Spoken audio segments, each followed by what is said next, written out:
HJK voitti ensimmäisen osaottelun liettualaista Vetraa vastaan vieraissa 1-0 ja lähtee suosikkina ratkaisevaan kotiotteluun. Kotiyleisön ei tarvitse alussa pettyä, sillä Medo vie klubin 1-0 johtoon jo 3. minuutilla.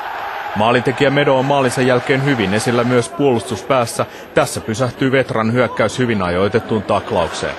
Klubi hallitsee peliä maalinsa jälkeen, mutta toisen maalin ottelussa tekevät vieraat. Vajaan puolen tunnin kohdalla pystysyöttö läpäisee HJK:n puolustuslinjan ja Mindaugas Grigalevicius sijoittaa pallon ohi Ville Valleen. Tasoitus sekoittaa HJK:n pelin. Vain 3 minuutin päästä Vetra siirtyy johtoon kulmapotkutilanteesta.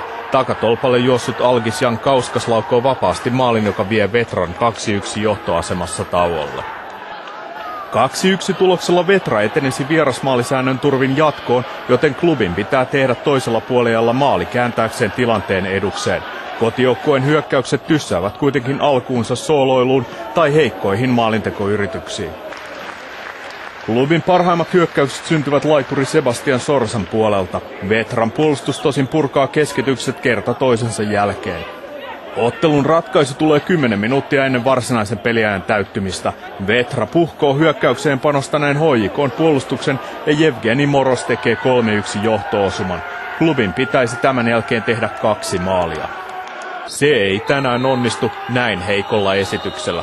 Vetra voittaa ottelun 3-1 ja etenee yhteismaaleen 3-2 seuraavalle kierrokselle, jossa sitä vastaan asettuu Englannin valioliigaseura Fulham.